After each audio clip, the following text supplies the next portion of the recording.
We now are in DC. Pepperdine has a campus on Pennsylvania Avenue. So our students meet both here in DC as well as in California. Why? We want to get the best of West Coast entrepreneurism, but also East Coast advocacy. We are here in DC officially, so give yourselves a hand for coming out to the East Coast. Because she's one of us, social entrepreneurs, and we have to stick together. So please give a huge round of applause for the host of the weekend, Michelle Young.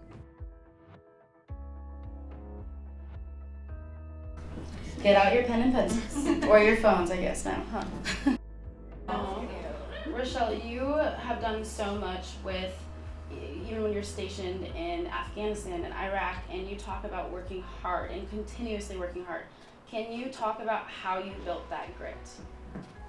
When I was in Iraq, Afghanistan, I was in Afghanistan 3 times between 2009 and 2011. I saw the growth as it ended. But I will tell you, I sat at tables as a 20-some-year-old minority female with some of the Afghan leaders who fled and left the country. But everything that I've ever done is because of resilience and drive to sit in environments like this and help every single one of you be the best person that you can be.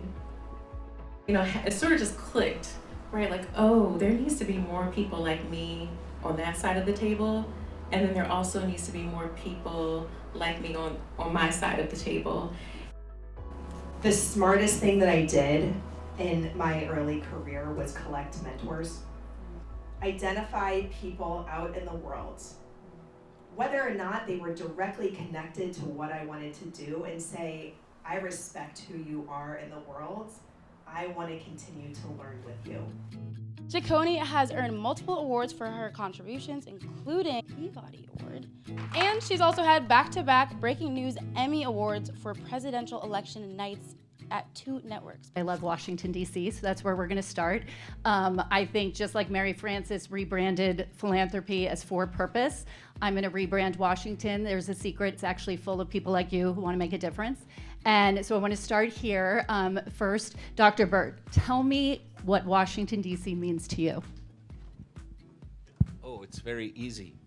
I was a graduate student here. This is a place that defines the problem, and then it is spread throughout the world. I did not have a career path. I heard somebody describe their career as less path, more portfolio, and that's what mine sort of continues to be here. Really trying to work on rebranding of nonprofit, because that doesn't sound inspiring. I think we should call it the for-purpose sector. Don't you want to work for something, not like non-something? So, and so we took a look at, what are the big levers for change? How can we amplify progress? We're headed in the wrong direction, and we're losing ground. And so we really believe that entrepreneurship is one of those big levers of change. I'm seeing that you have in the education students that are amazing, that they want to challenge things, they want to be activists in their communities. They're being supported, and I do believe they're going to change the world. We just have to get out of their way. I wanted to know, what do equitable resources look like for all our students?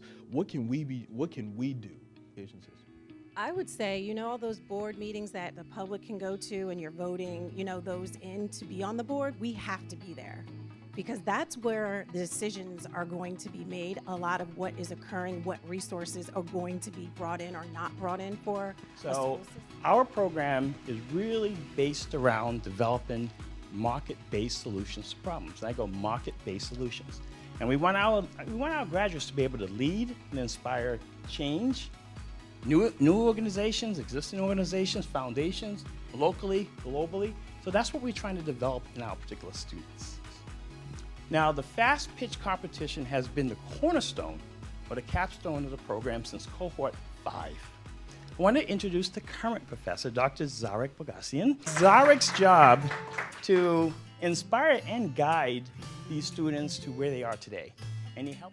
Hi, my name is Kenna, and while I don't typically make a habit out of wearing my bathrobe out in public, this isn't just any old robe. These hand-woven threads represent a powerful pathway to freedom for female artisans in developing economies. And repurposing everything else. Now, the Chop Shop will save thousands of pounds of clothing from the landfill through our creative repair services and our upcycled textile apparel. Vision, purpose, and values. So the market is extremely ripe for this. So genuine and authentic, and I absolutely love it. I know there's a lot of hard work that goes into that. I can't even imagine. But most importantly, we've all broached the topic in some degree, right? It's who are you? What do you stand for? What are your values? And how do you align with them throughout your day-to-day life? And what does that do as an impact, throughout? And so part of social impact is community. Important. I get goosebumps every time I talk about it, how important it is to have that, because there is no such thing as balance. You have to, you can't take on the world by yourself. So I'm a substance use prevention professional. I coordinate a coalition in Los Angeles.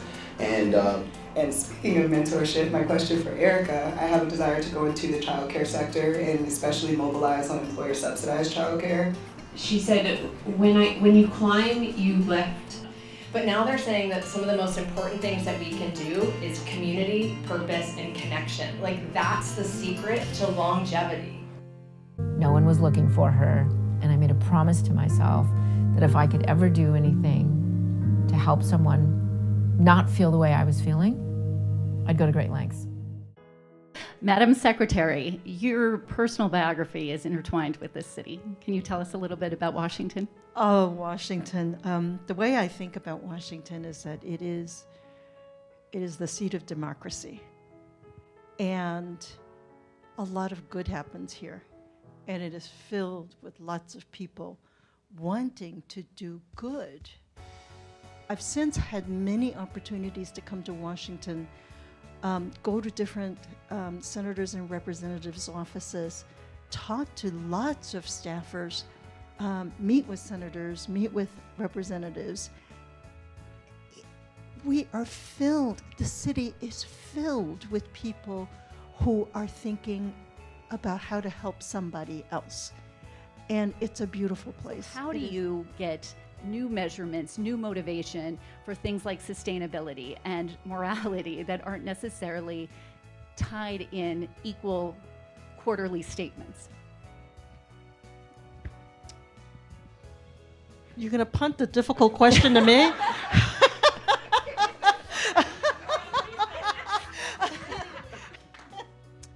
The beauty of life is innovation.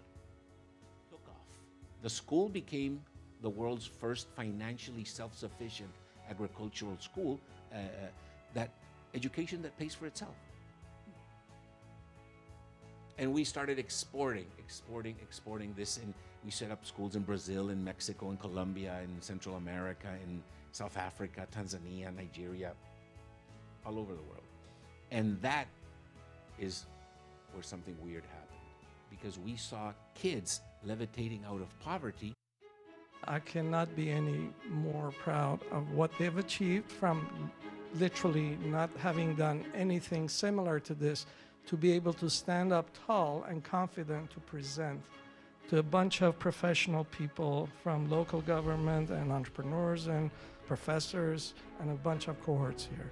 So I am proud of all of you, no matter what happens.